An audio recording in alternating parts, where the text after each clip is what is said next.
Hello, lieutenants and economists. Good morning, children. We're going to read from LinkedIn because with all the colleges, universities, and employers telling, work from home, study from home, I believe we have peered behind the curtain and there's a huge expose or exposure of a lie that's been perpetrated upon them. I'm not all conspiratorial. There's lizard people underneath Denver International Airport. This has been something that's been going on for a long time.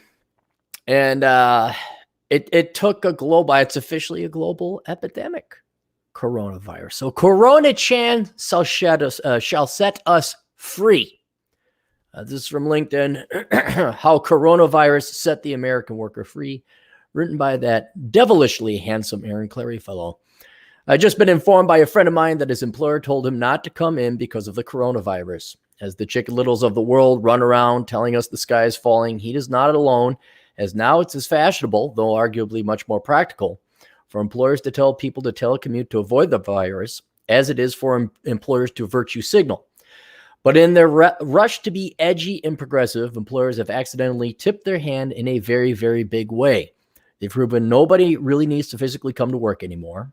We all could have been working from home these past 20 years. Employers really don't care about work-life balance, and there's a real and sick presence of control and sadism within corporate America. I'm no stranger to the argument that everybody who can should be working from home. The benefits to the environment, traffic, transportation budgets, lower housing prices, families, mental health, insurance, gas prices, children, and divorce are incalculable. But in the blind ambition to constantly seem like they're doing something or leading instead of the boring ho-hum tedium that business management usually is, business leaders, and I tried to order the largest air quotes possible from China, but they shut down to put those in.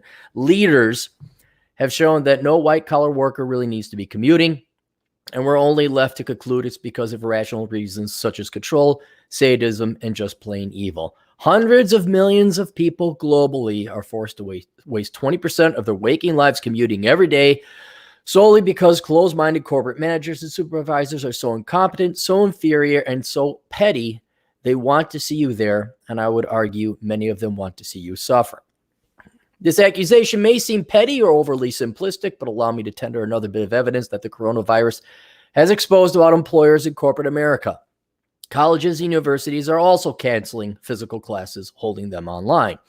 One might ask what colleges and universities have to do with corporate America. But remember, corporate America and the controlling psychopath-infested HR departments, I'm so good a writer, are the ones demanding everybody have a bachelor's degree, master's degree preferred, of course, for entry freaking level positions.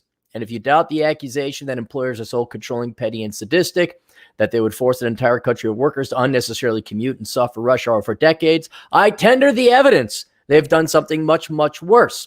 They've forced now 3 generations of American kids to spend 4 years of their youth and $125,000 in student loans to get unnecessary degrees. Also, they, meaning the corporate employers, can more easily sift through resumes. They force kids to go to college for 4 years. Also, they don't have to pony up for 2 weeks of a training program. Corporate employees are our best asset.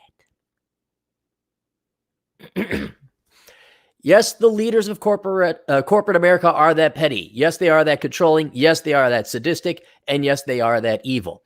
Bad as the coronavirus may inevitably prove to be, I'm 100% confident it will be a net positive for America, Western civilization, and the world. And only a net positive, but a huge net positive, because it will have exposed 2 of the biggest scams being ran in America today. 1, petty dictatorial employers who hold their entire country's labor forces hostage because it makes them feel good to lessen people's lives by forcing them to commute.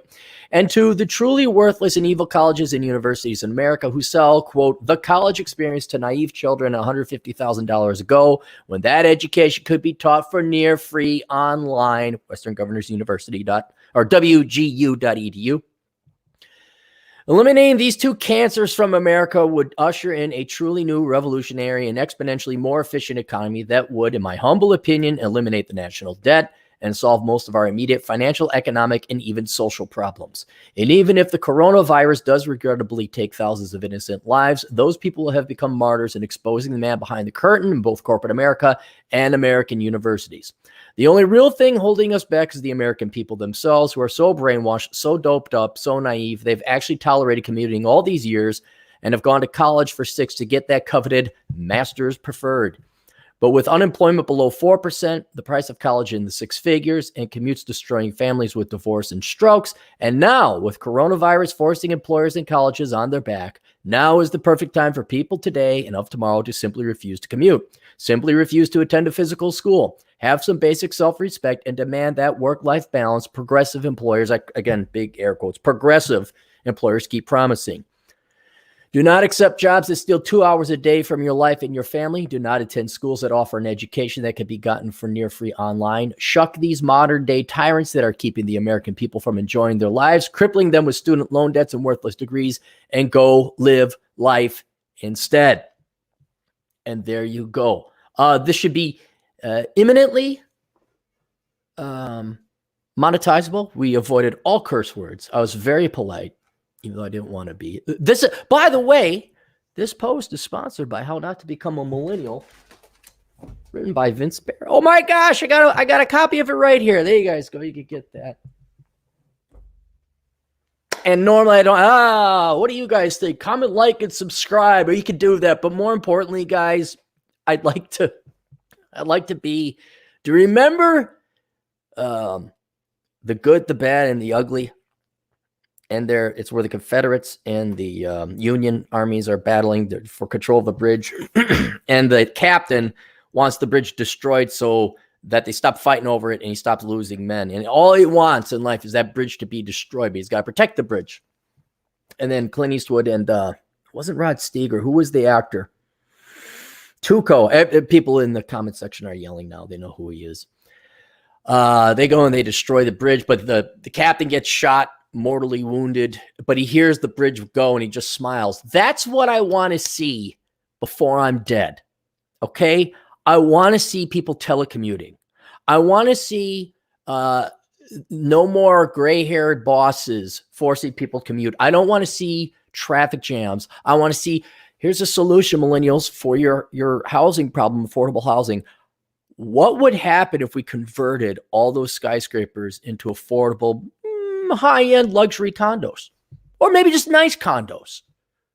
What if we just dumped a ton of condos on the market where you could work and live? What would happen if we flooded the U.S. housing market with that much of a supply of living? What do you think would happen to the housing? You'd be downtown.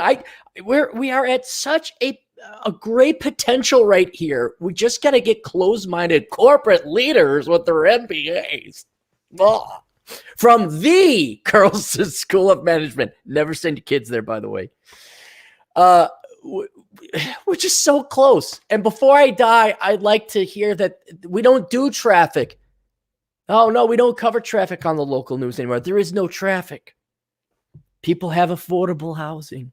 And we didn't have to raise my taxes to pay for it. We just converted downtown skyscrapers to luxury condos, and everyone had a great. There's so much potential, guys. So much potential. And we have to thank Corona Chan, for the blessed Corona Chan goddess, for exposing these frauds, this scam going on. So there you go. So my point is, with that long tangent, is please share this one. Please. Okay. I don't know. Comment, like, just share this. Be it the link to the LinkedIn article. I should probably put that in the description. Let's put that in the StreamYard. Or this video. There we go. And then one super chat. My job plan to let us work remotely too. Yeah, they're doing it now. Oh yeah, I guess you can't work from home now. But when this virus is over, you're coming back to work. I hope this lasts a long time and everyone stays hunkered down, and then we find out the world doesn't fall apart. Like, I just picture one gray-haired guy with his MBA sitting by himself with no one to yell at or lord over, be sadistic towards. All right, Cappy's going to go. I'm going to go and smoke a cigar and hit the gym. Not in that order. Links to everything down below. We'll see you guys later. Toodles.